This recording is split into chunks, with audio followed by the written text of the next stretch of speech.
Hello, good morning everyone. Good morning sir. Okay, screen and voice clear है? Start करें? Yes sir. Oh, okay. So in the last lecture we had discussed about bus structures, जिसमें हमने देखा था कि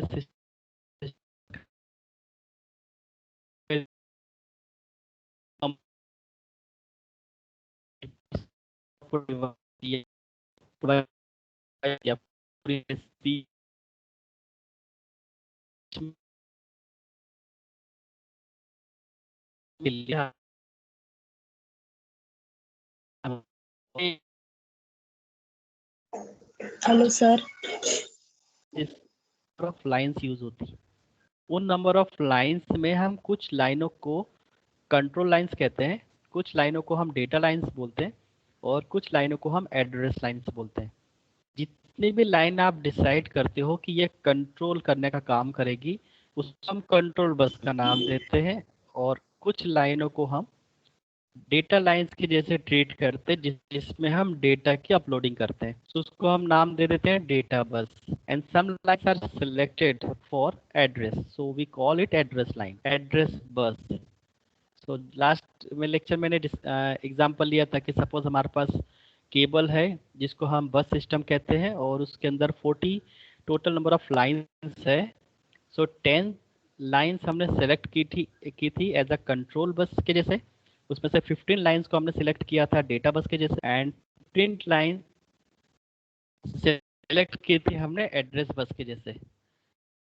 तो ultimately data lines हमें देती क्या है, हमें एक पाथ प्रोवाइड करती है ताकि हम कई सारे मॉड्यूल्स के बीच में या मेन कंपोनेंट के बीच में डेटा की ट्रांसफ़र कर पाएँ, राइट।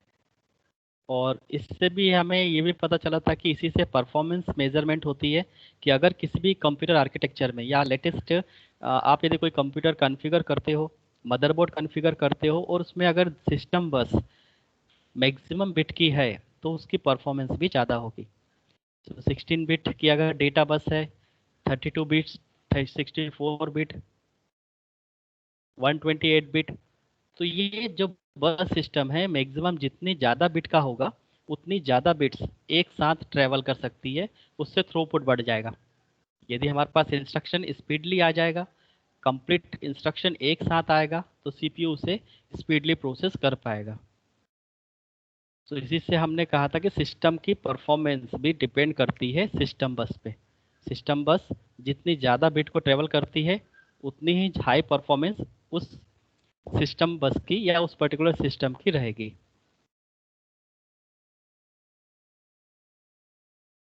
अब आज हम लोग डिस्कस करते हैं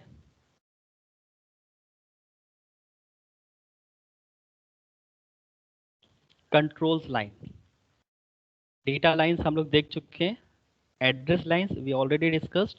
now the third bus system is control bus, या जिन लाइनों को हम कंट्रोल लाइंस कहते हैं उन्हीं से मिलकर कंट्रोल बस सिस्टम बनता है।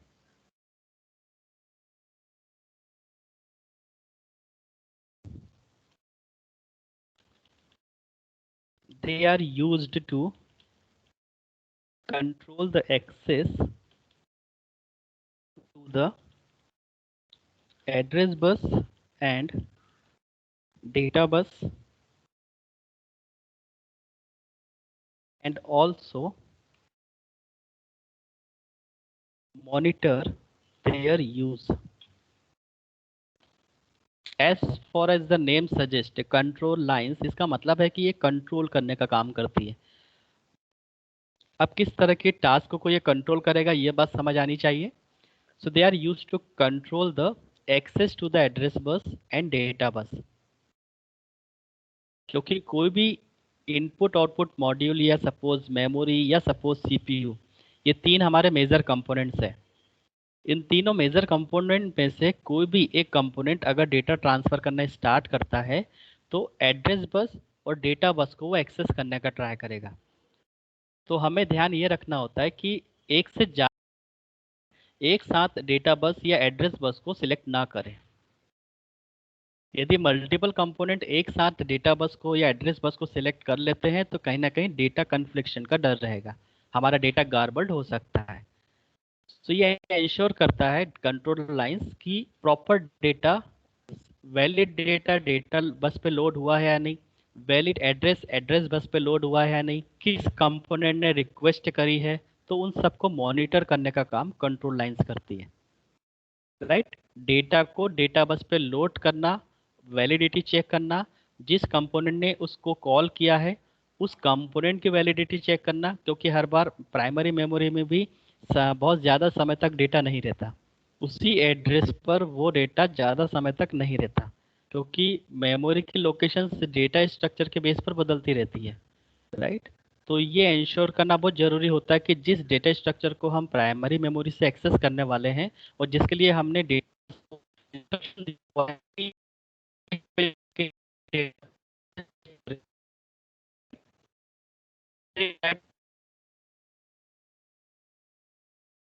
किसी भी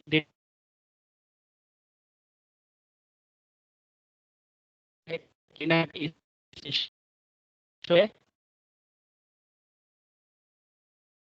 तो,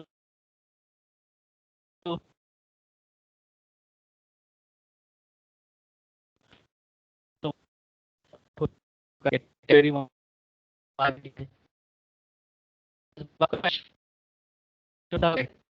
मॉनिटरिंग जो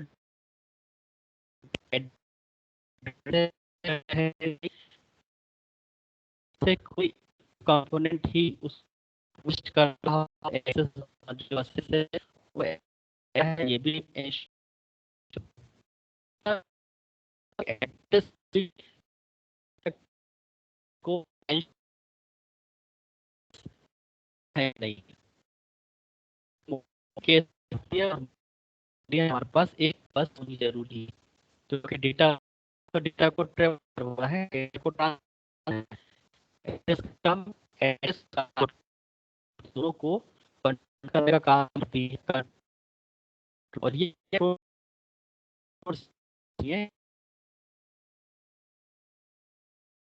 किस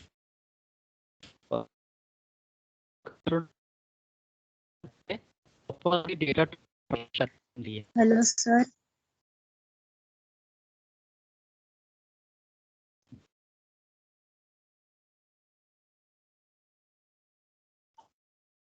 हेलो सर।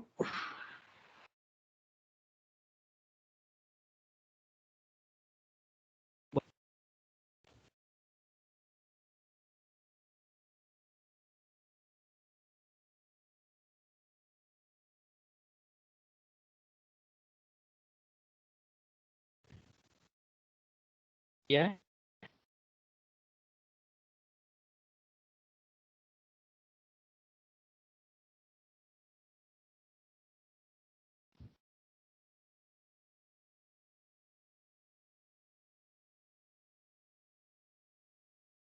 विजिबल नहीं है स्क्रीन वॉइस? सर आपकी आवाज ब्रेक सर हो नहीं जा है रही। विजिबल।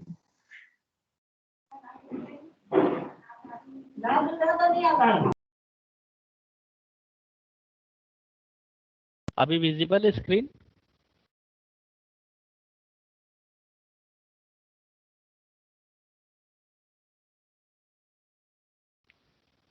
हेलो, यश रिप्लाई करो, स्क्रीन विजिबल है?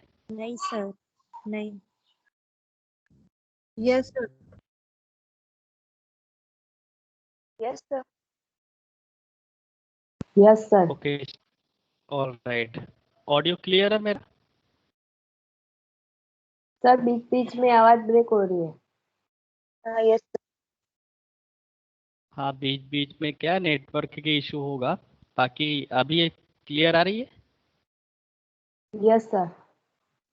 Yes okay, sir. Yes, sir. Start करते हैं। Yes. All right, so control lines, they are used to control the access to the address bus and data bus and also monitor their use. That is the control lines, why we used control lines in computer architecture.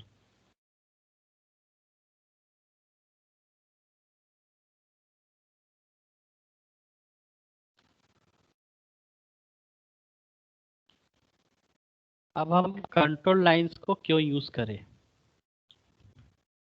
Why we use control lines? They are required because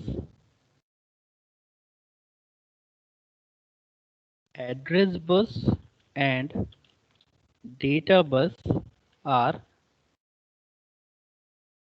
shared between components and a mechanisms should be there to control their use is required. So ये है data contour lines का purpose क्यों use होती है, क्योंकि जो address bus है और जो डेटा बस है वो शेयर्ड होती है। जैसे हमने लास्ट लेक्चर में डायग्राम के थ्रू समझा था कि जितने भी कंपोनेंट्स हैं, इनपुट आउटपुट है और मेमोरी है या सीपीयू है, ये मेजर 3 कंपोनेंट्स हैं, उनके बीच में एड्रेस बस एंड डेटा बस शेयर्ड होती है। आप शेयर्ड है इसका मतलब है कि कभी भी मेमोरी में रीड राइट ऑपरेशन परफॉर्म हो सकते हैं, कभी भी इनपुट डिवाइसेस डेटा ट्रांसफ़र कर सकती है, कभी भी आउटपुट डिवाइस डेटा को डिस्प्ले कर सकती है, कभी भी सीपीयू रिक्वायरमेंट कर सकता है किसी भी डेटा को जो प्राइमरी मेमोरी में लोकेटेड है। सो शेयर्ड बस होने के कारण इस तरह के रिक्वायरमेंट्स हो सकती है। सो यहाँ पर एक ऐसी मैकेनिज्म्स होना जरूरी है जो इस तरह की एक्टिविटीज़ को कंट्रोल करे, right? So they are required because address bus and data bus are shared between components and a mechanism to control their use is required. Now अगला क्वेश्चन होता है कि कैसे करती है कंट्रोल लाइंस, किस तरह से इन कंपोनेंट के बीच में डेटा का जो ट्रांसपोर्टेशन है उसको मैनेज करती है ताकि डेटा गार्बल्ड भी ना हो, डेटा डिस्ट्रॉय ना हो, कन्फ्लिक्शन ना हो और सभी कंपोनेंट के बीच में प्रॉपरली डेटा ट्रांसफ़र भी हो जाए, साथ ही साथ डेटा और एड्रेस की वैलिडिटी भी चेक हो जाए, right? So how contour lines does work?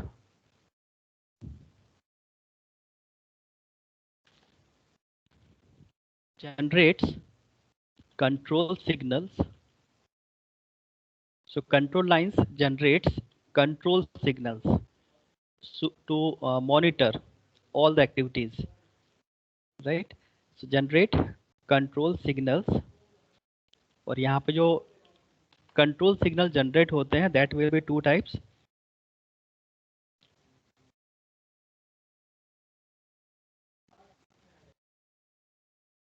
First kind of control signal that will generated by the control lines is related to timing information,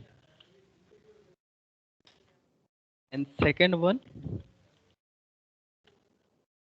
is command information. दो तरह के instructions या दो तरह के कंट्रोल सिग्नल जनरेट्स होते हैं. First is timing information, second one is command information. So first type of control signal provide the timing information.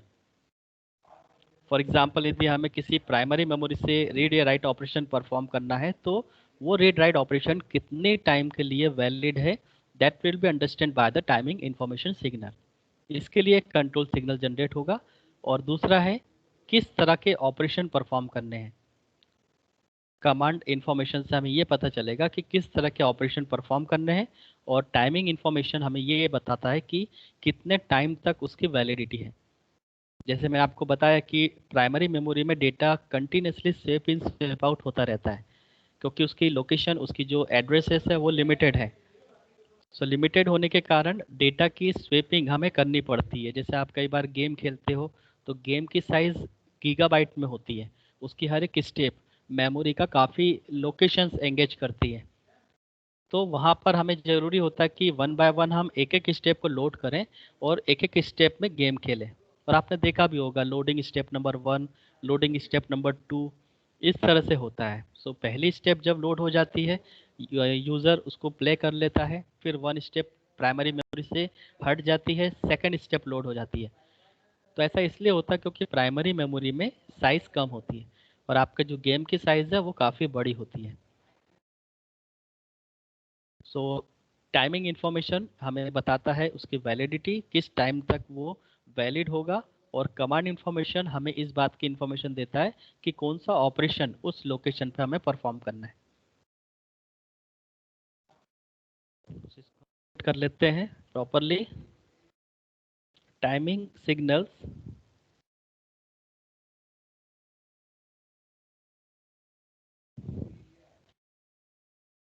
Timing signals tells validity of data and addresses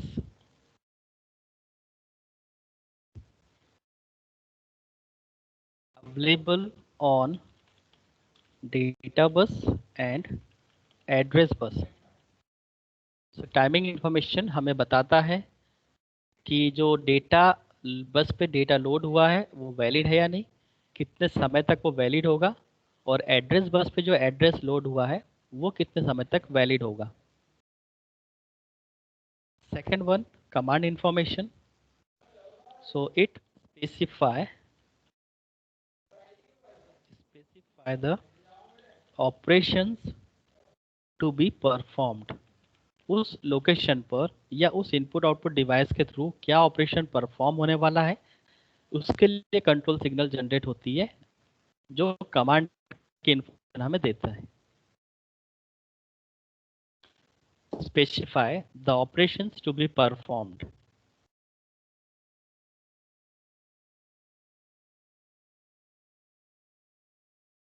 दो तरह के control signals generate होते हैं, timing information and command information. अब ये तो broadly category है, अब हम इन्हें और थोड़ा टेक्निकली समझते हैं कि कंप्यूटर आर्किटेक्चर में कंपोनेंट के बीच में कितने तरह से और एग्जैक्टली कौन से कंट्रोल सिग्नल जनरेट होते हैं जो कि टाइमिंग इंफॉर्मेशन प्रोवाइड करते हैं, जो कमांड इंफॉर्मेशन प्रोवाइड करते हैं, जिनसे पूरे कंपोनेंट की मॉनिटरिंग होती है। वेरियस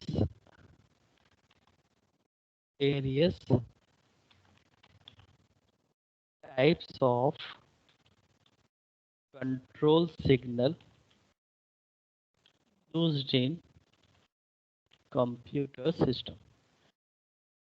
अब हम डायरेक्टली उन कंट्रोल सिग्नल्स के बारे में बात करते हैं जो कि जनरेट किए जाते हैं और जिनका एक स्पेसिफिक पर्पस होता है।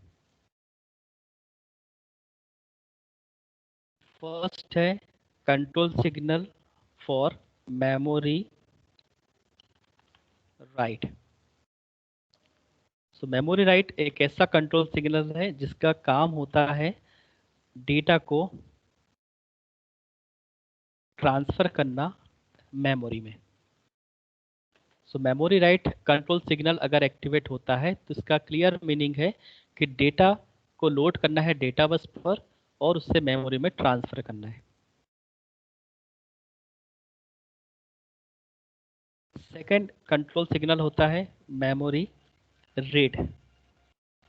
मेमोरी रीड का मतलब होता है कि आपको मेमोरी से रीड करना है। सो मेमोरी में जो भी डेटा है उसका एड्रेस स्पेसिफाई किया जाएगा, डेटा मेमोरी से ट्रांसफर होगा डेटा बस में। Third one, input output right. यदि ये कंट्रोल सिग्नल जनरेट होता है तो इसका मतलब है data bus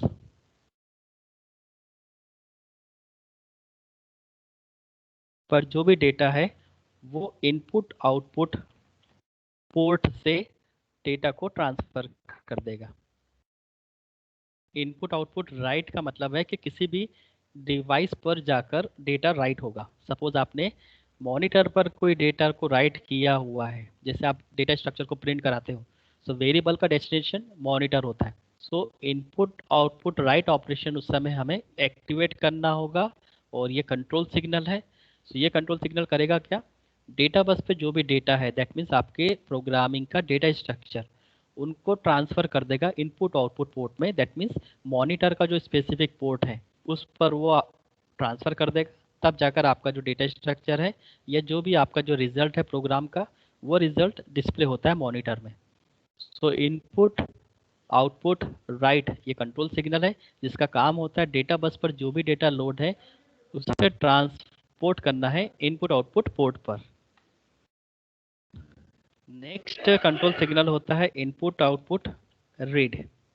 input output read ये ऐसा कंट्रोल सिग्नल्स है जिसका काम इनपुट आउटपुट पोर्ट से डेटा को रीड करना एंड रीड करके उसको डेटा बस पे लोड करना।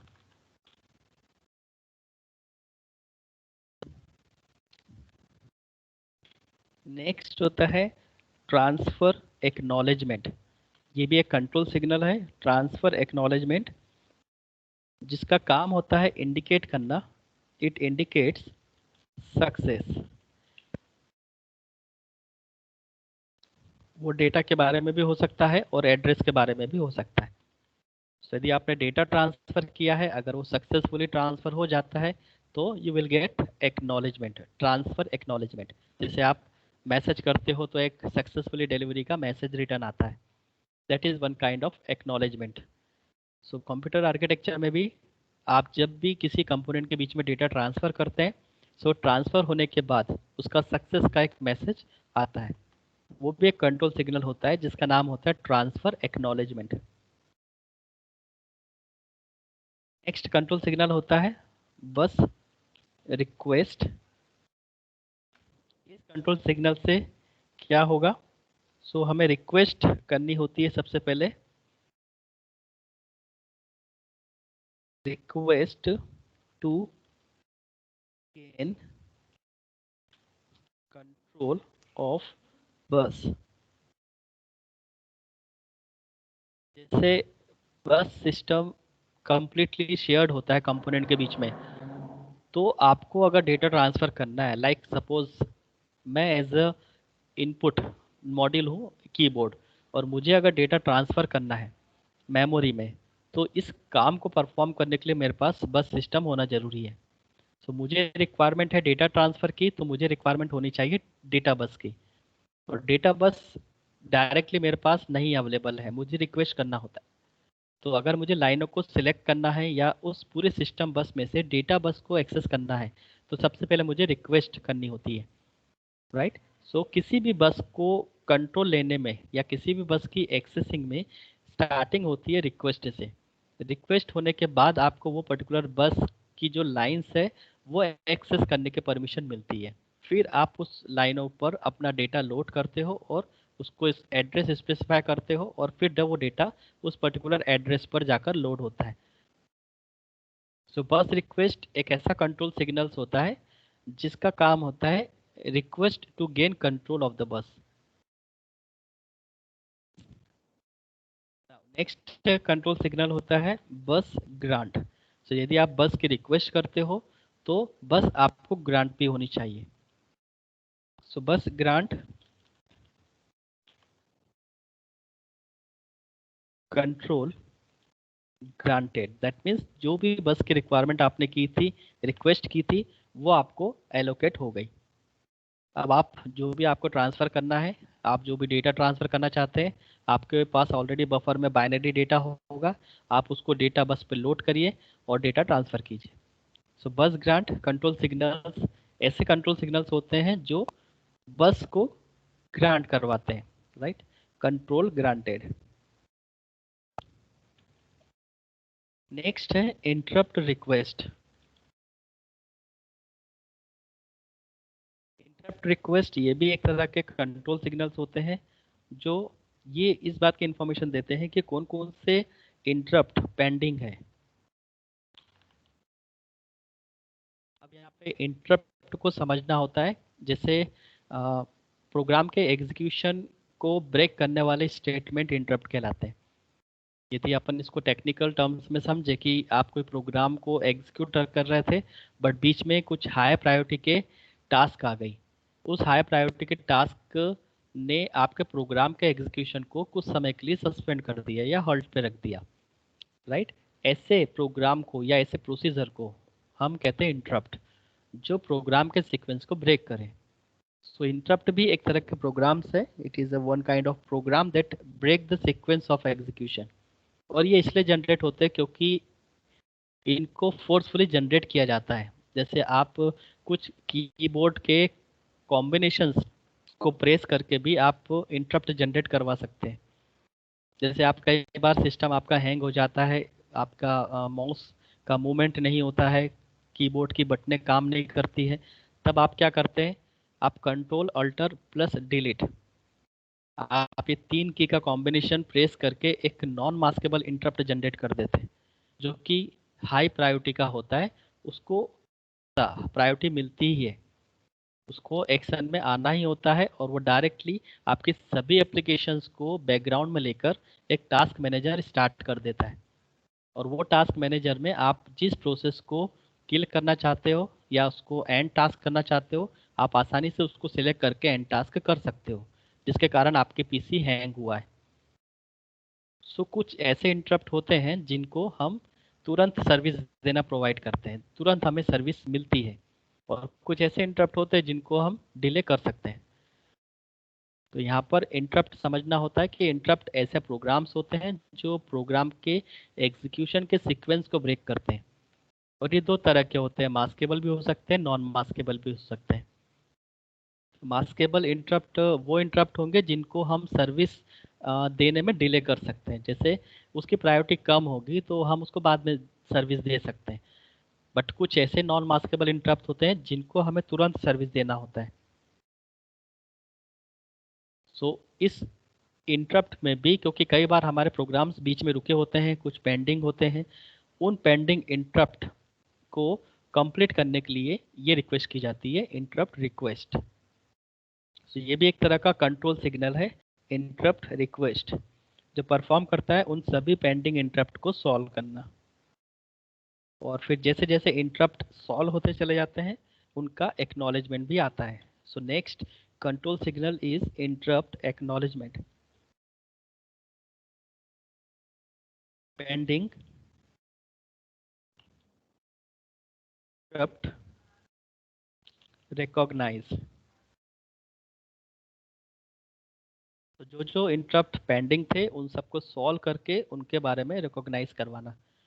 So suppose total 50 interrupt already पड़े हुए थे मेमोरी में, जिनको सही से सक्सेस नहीं मिली थी या किसी न किसी रीज़न से वो सॉल्व नहीं हो पाए थे। फाइनली वो जैसे जैसे सॉल्व होते चले जाते हैं, वो रिकॉग्नाइज करवाते जाएंगे। सो इंटरप्ट का भी एक्नॉलेजमेंट आता है कि किस नंबर का इंटरप्ट सक्सेसफुली सॉल्व हो चुका है। किसी सी प्रोग्राम में आप सिंटेक्स एरर या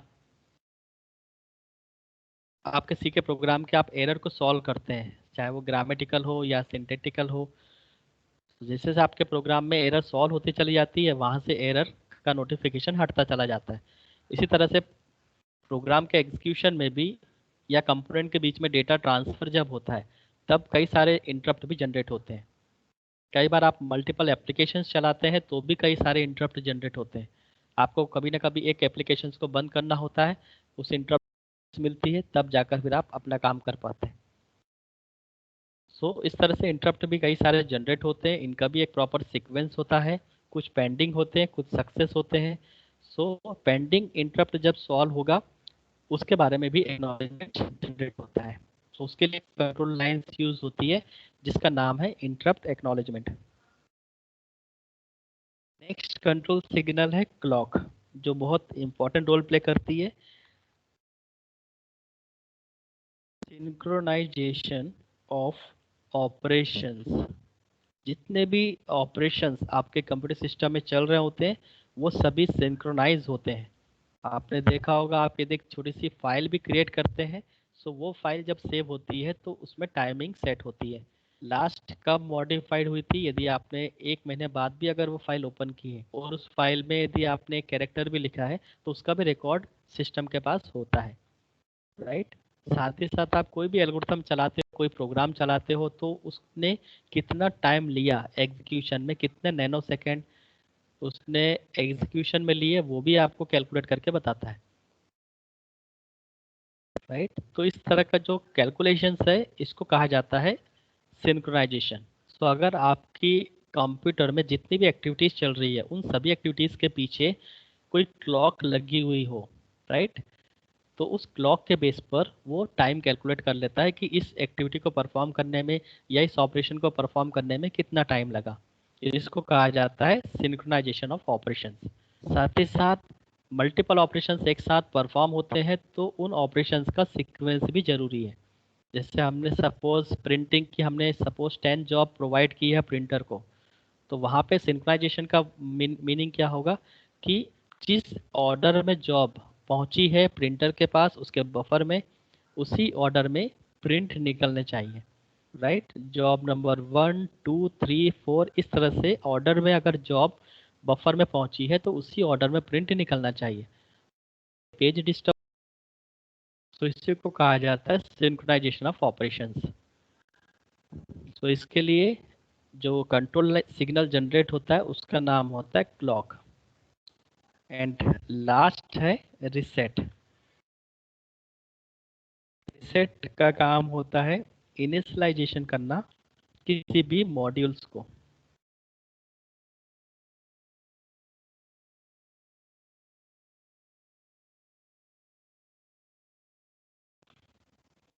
सो रिसेट कंट्रोल सिग्नल एक ऐसा कंट्रोल सिग्नल्स है जो हमेशा सबसे पहले जनरेट होता है।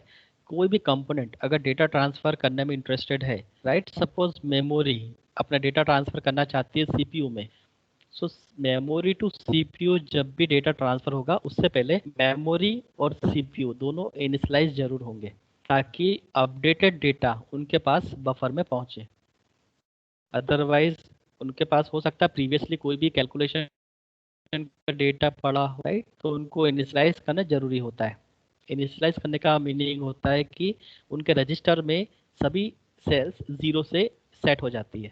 इसको हम कहते हैं इनिशियलाइजेशन, राइट। आप एटीएम भी यूज़ करते हो तो हमेशा अपने ट्रांजैक्शन के पहले और ट्रांजैक्शन के बाद आप एक रीसेट बटन दबाते हो। सो रीसेट बटन दबाने का मतलब ये होता है कि पूरे सर्किट रिफ्रेश हो जाते हैं और उनमें पुराना कैलकुलेशन का जो भी डेटा होता है वो सभी डेटा वॉश आउट होकर 0 0 से सेट हो जाते हैं, राइट। इसलिए हर एक इलेक्ट्रॉनिक डिवाइसेस में रीसेट बटन गिवन होती है ताकि आप प्रीवियस कैलकुलेशन को रीसेट करें, फिर आप नया ट्रांजैक्शन एक फ्रेश ट्रांजैक्शन आप परफॉर्म करो। ट्रांजैक्शन परफॉर्म होने के बाद आपको एक रीसेट बटन एक बार जरूर प्रेस करनी चाहिए ताकि आपका भी जो कैलकुलेशन है या विड्रॉल या डिपॉजिट जो भी आपने किया है वो उसके शेल्स से हट जाए और जीरो वहां पर आ जाए। सो रीसेट एक कंट्रोल सिग्नल है जिसका पर्पस होता है इनिशियलाइजेशन ऑफ मॉड्यूल्स, और वो मॉड्यूल्स कुछ भी हो सकता है। इनपुट डिवाइसेस में से कोई हो सकता है, आउटपुट डिवाइसेस में से कोई हो सकता है, या फिर मॉनिटर हो सकते हैं, या फिर मेमोरीज हो सकती है, या फिर सीपीयूज हो सकते हैं। कोई भी तरह के मॉड्यूल्स हो सकते हैं। स्टार्टिंग करने से पहले आप उसको इनिशियलाइज जरूर करें, और इनिशियलाइज करने के लिए आपको रिसेट करना होता है, और रिसेट एक कंट्रोल सिग्नल है।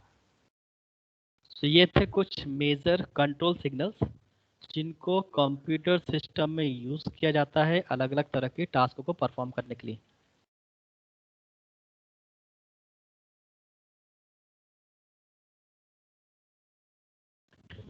सो फटाफट एक बार रिकॉल कर लेते हैं फिर हम आगे बढ़ते हैं। कंट्रोल सिग्नल फर्स्ट है हमारे पास मेमोरी राइट। पर्पस होगा डेटा को ट्रांसफर करना मेमोरी में। दूसरा कंट्रोल सिग्नल है मेमोरी रीड। इसका पर्पस होगा मेमोरी से रीड करना, मेमोरी से रीड करना और डेटा बस पे लोड करना। इनपुट आउटपुट राइट, ये कंट्रोल सिग्नल का पर्पस होता है डेटा बस पर जो भी डेटा है उसको इनपुट आउटपुट पोर्ट पे ट्रांसफर करना। Input output read control signal, इसका पर्पस होता है इनपुट आउटपुट पोर्ट से डेटा ट्रांसफर करना डेटा बस पे। ट्रांसफर एक्नॉलेजमेंट, ये कंट्रोल सिग्नल्स है। इसका वर्क होता है जितने भी ट्रांसफर हुए हैं डेटा उनके बारे में सक्सेस या फेलियर इसके बारे में एक्नॉलेजमेंट करना। बस रिक्वेस्ट ये एक ऐसा कंट्रोल सिग्नल है जिसका काम होता है बस के कंट्रोल को गेन करना, राइट। और ये बस रिक्वेस्ट कोई भी कंपोनेंट कर सकता है। यदि कीबोर्ड को डेटा ट्रांसफर करना है प्राइमरी मेमोरी में, तो उसको सबसे पहले बस रिक्वेस्ट करनी होगी। बस रिक्वेस्ट होगी तो उसके बाद बस ग्रांट भी होगी। तो बस ग्रांट कंट्रोल सिग्नल आपको उस बस के लिए कंट्रोल प्रोवाइड कर देता है। इंटरप्ट रिक्वेस्ट एक ऐसा कंट्रोल सिग्नल होता है जिसका काम होता है जितने भी पेंडिंग इंटरप्ट्स हैं उनको सॉल्व करना। इंटरप्ट एक्नॉलेजमेंट, जब इंटरप्ट सॉल्व हो जाते हैं तो उनके बारे में रिकॉग्नाइज करवाना, बताना कि ये नंबर का इंटरप्ट सॉल्व हो चुका है। क्लॉक सभी ऑपरेशंस को सिस्टमेटिकली ऑन टाइम परफॉर्म करने का काम करती है क्लॉक। ये भी कंट्रोल सिग्नल है जो सभी ऑपरेशंस को प्रॉपरली सिंक्रोनाइज करती है। और फाइनली होता है रीसेट। रीसेट का काम होता है जितने भी कंपोनेंट्स हैं, जितने भी मॉड्यूल्स हैं, that all modules should be initialize by 0। So यदि आप किसी भी डिवाइस को यूज़ करना चाहते हैं तो उसको पहले आप रीसेट करें। रीसेट करने के बाद अपना जो भी ऑपरेशंस है आप वो ऑपरेशन परफॉर्म करें।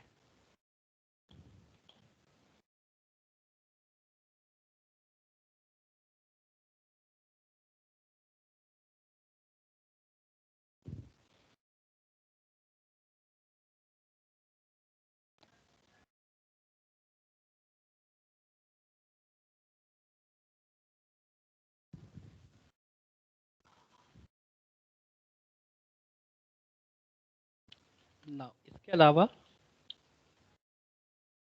इसको यदि हम दो पार्ट में ब्रॉडली कैटेगराइज करें, सिस्टम बस के अलावा दो तरह की बसेस और होती हैं। First, dedicated and multiplexed.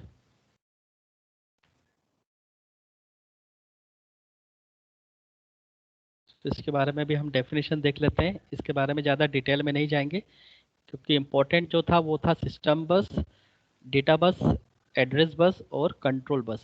ये तीनों आपको अच्छे से क्लियर होनी चाहिए, इसके ऊपर क्वेश्चंस भी हमेशा आते हैं। सो टाइप्स ऑफ बस, dedicated and multiplexed. A dedicated bus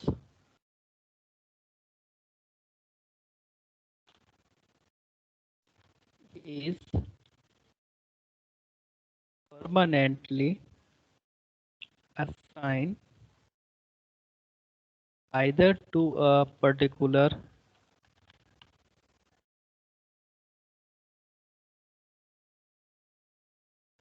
function or to a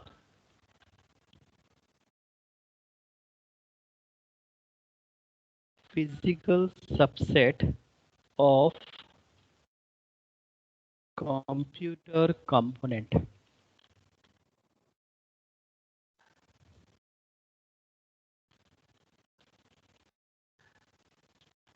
दो तरह के से हम उसको डेडिकेट कर सकते हैं। Functional dedication means a separate bus for each and function। हर एक फंक्शन के लिए सेपरेट बस का assignment. And second one is physical dedication, use of separate buses connecting different system component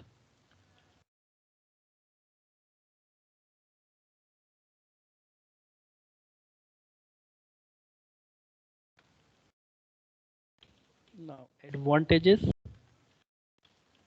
इस तरह से यदि हम डेडिकेटेडली बस एलोकेट करते हैं तो उससे एडवांटेज क्या होगा। First, we get high throughput. and second advantage is less waiting time.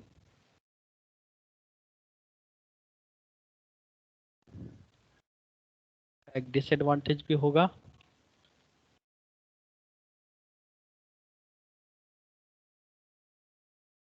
सभी को सेपरेट बस मिलेगी तो उससे कॉस्ट ज़्यादा होगी, क्योंकि हर एक फिजिकल कंपोनेंट के लिए सेपरेट बस सिस्टम रहेगा. So more cost, this is the disadvantage of dedicated bus. So types of bus broadly देखा जाए तो दो तरह के हैं, डेडिकेटेड एंड मल्टीप्लेक्स्ड. डेडिकेटेड बस क्या होती है? परमानेंटली यदि आप असाइन कर देते हैं पर्टिकुलर फंक्शन को या फिर पर्टिकुलर सबसेट ऑफ कंप्यूटर को, राइट. कोई भी कंपोनेंट, जैसे आपने कहा कि मेमोरी एक कंपोनेंट है, तो मेमोरी के लिए आपने स्पेशल बस सिस्टम बना दिया कि जब भी मेमोरी में रीड और राइट ऑपरेशन परफॉर्म करने होंगे तो वो अपना ही पर्सनल बस सिस्टम यूज़ करेगा.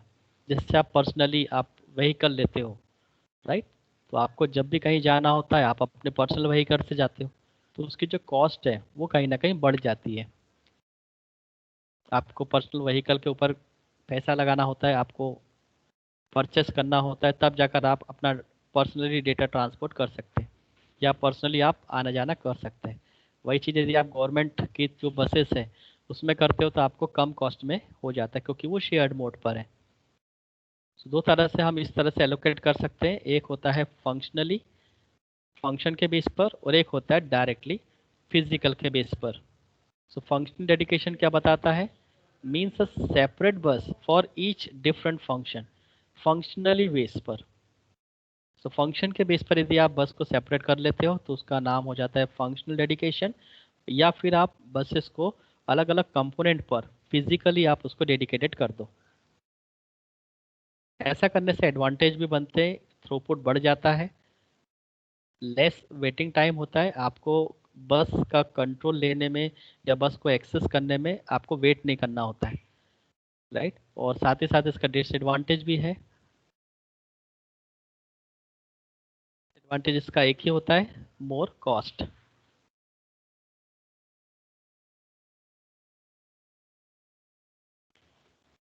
और इसी तरह से मल्टीप्लेक्स है, उसको भी हम लोग डिफाइन कर लेते हैं. मल्टीप्लेक्स्ड बस, कॉमन बस used for both data and address transmission. यदि डेडिकेटेड नहीं है इसका मतलब वो मल्टीप्लेक्स्ड होगी, और मल्टीप्लेक्स का मतलब ये हुआ कि वो एक कॉमन बस सिस्टम है जो डेटा और एड्रेस दोनों का ट्रांसमिशन करती है. मतलब सेम बस सिस्टम से डेटा भी ट्रांसफ़र होगा और उसी बस सिस्टम से एड्रेस भी ट्रांसफ़र होगा, बट दोनों एक साथ नहीं होंगे, क्योंकि अगर दोनों एक साथ होंगे तो कन्फ्लिक्शन आएगा. सो पहले हमें डेटा को सिलेक्ट करना होता है, फिर हमें एड्रेस को सिलेक्ट करना होता है. पहले डेटा लाइंस को सिलेक्ट कर कर हमें उसके ऊपर डेटा लोड करना होगा, राइट. और फिर हमें उसी लाइनों में से सिलेक्ट करना होगा एड्रेस के लिए, और फिर हमें एड्रेस को लोड करना होगा, फिर वो डेटा ट्रांसफ़र होगा और एड्रेस ट्रांसफ़र होगा. सो कॉमन बस use for both data and address.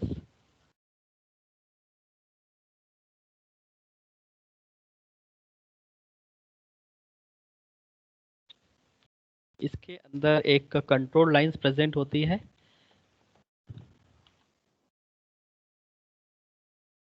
Presence of a contour lines, और उस कंट्रोल लाइंस का नाम होगा एड्रेस वैलिड सिग्नल.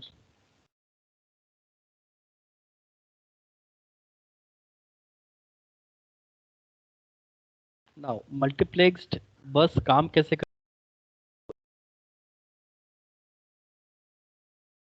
पे भी हम बात कर लेते हैं.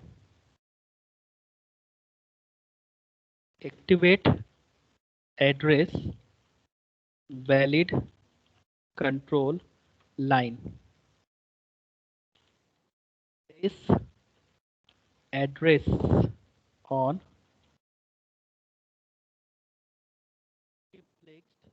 bus. Third step, module check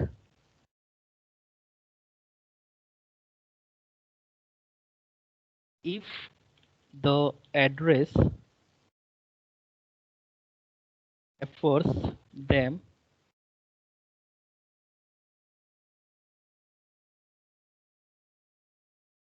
after some time address removed, then data is now sent on this bus.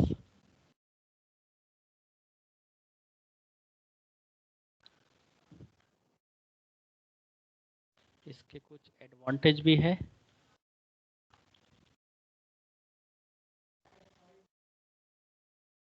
Use of fever lines के कारण से लेस कॉस्ट होती है और लेस स्पेस।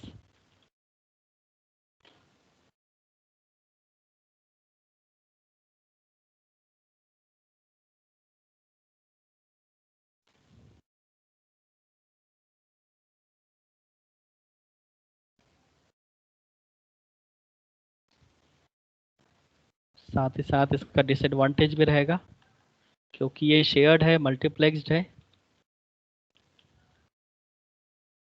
तो उसका एडवांटेज डिसएडवांटेज ये रहेगा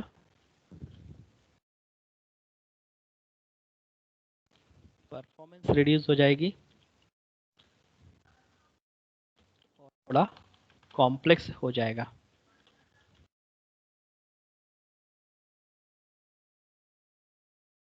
more complex circuit.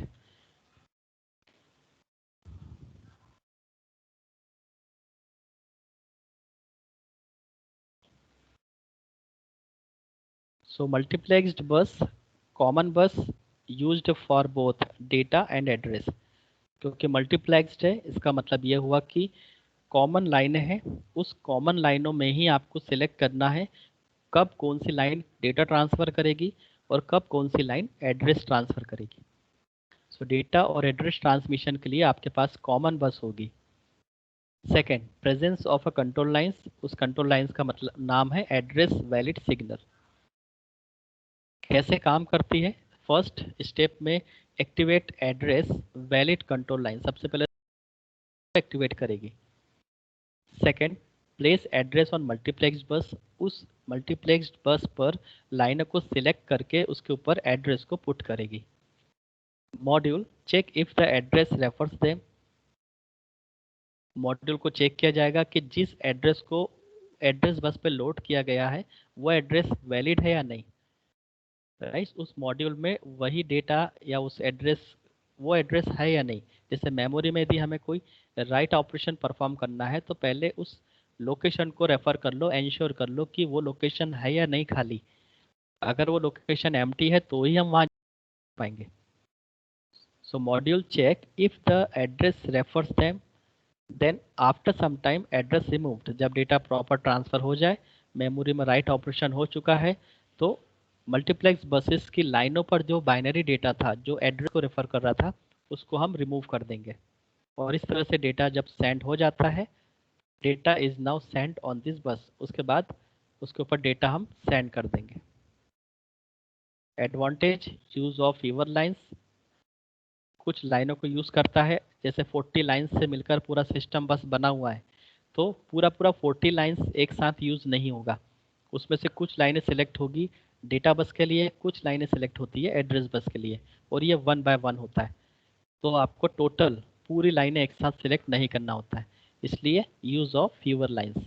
Less cost, कम लाइनें सिलेक्ट होगी तो उसकी कॉस्ट भी कम होगी और कम स्पेस होगा। डिसएडवांटेज, इसके कारण से परफॉर्मेंस रिड्यूस हो जाती है क्योंकि अगर एड्रेस पहले सेंड हुआ है इस लोकेशन को इंश्योर करने के लिए तो डेटा बाद में जाएगा।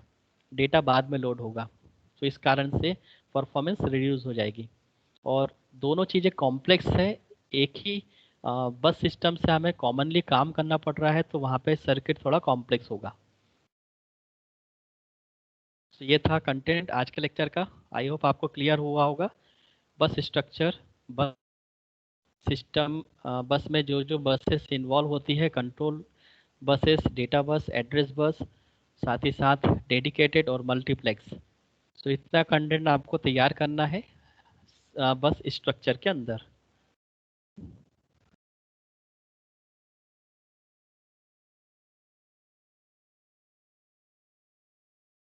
ओके, कहीं कोई डाउट हो तो पूछो, किसी को कोई doubt?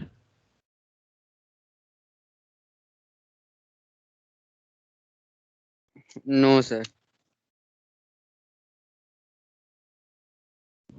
All right. So daily आप जो भी टॉपिक कवर होता है उसको एक बार रिवाइज जरूर करें, ताकि कोई प्रॉब्लम ना हो आगे।